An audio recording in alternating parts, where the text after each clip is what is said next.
What performance contracting is a tool which will allow a customer to make improvements to their facility and pay for these improvements out of avoided future costs. In other words, we spend X number of dollars to the utility company annually to operate our building, our gas and electric costs. If we can save 20% of those, we can apply that towards a debt service, engage in a contract with a leasing company in conjunction with a contractor. The contractor installs energy-saving improvements. The money that we save off of our utility bills is used to repay the lease company. At the end of the lease, we purchase the equipment for $1. I would say typically the customers generally have a sense before I ever arrive on site as to whether or not they have a need.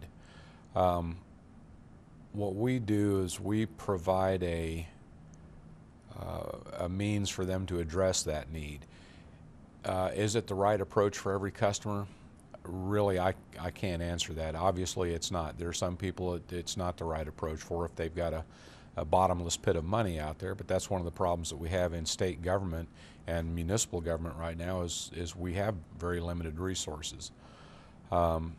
Generally, once they see the value of engaging in a performance contract and using those avoided costs by making improvements as a means to pay for the improvements, generally they see the value of the program, and quite typically they're pretty eager to sign up and go through the steps to actually engage in a performance contract. Performance contracting is not a new concept. It's been around for a while. That phrase, performance contracting, has been applied to a number of different enterprises. Energy service performance contracting actually evolved in the late 70s after the first energy crisis. It's gone through an evolution, and where we are at now is that people that are involved in the energy field, say your facility managers, people like that, they're familiar with the energy service performance contracting. Quite often, though, the real decision makers in an organization, the business administrators and the people in the upper level of administration, they generally are not very familiar with performance contracting. After we go through the process of educating them, most of the time they see some real intrinsic value in getting involved in it. We can't control what the cost of fuel is going to be. And at this point, I don't know of any case where a customer is actually experience a higher operating cost per year, but that doesn't mean that that's not going to happen in the future. But the way that needs to be viewed is just think how much more higher that operating cost would be had they not saved the volume of fuel that they were consuming.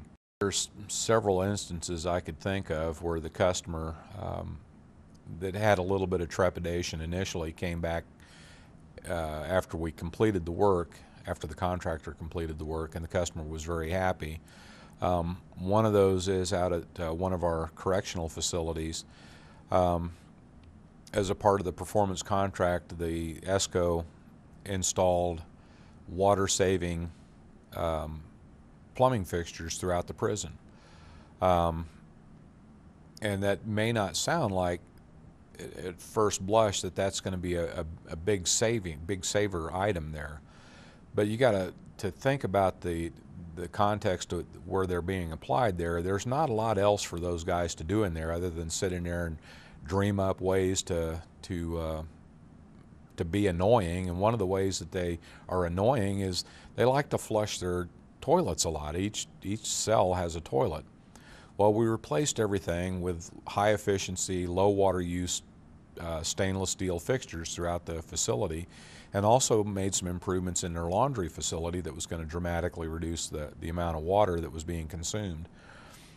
After the project was installed, about 3 months after the project was installed, the city came out and replaced 4 water meters going to the site.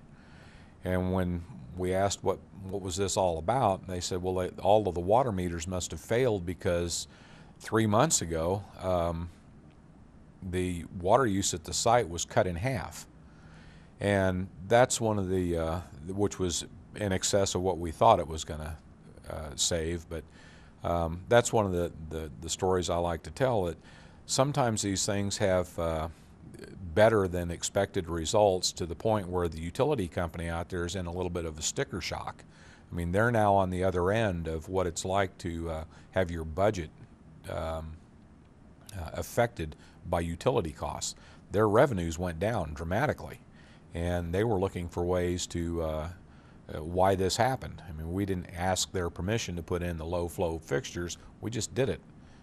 There are fixtures, and we cut the flow in half, and that's the way it worked for them. And the taxpayers are quite happy about that, I'm sure. So.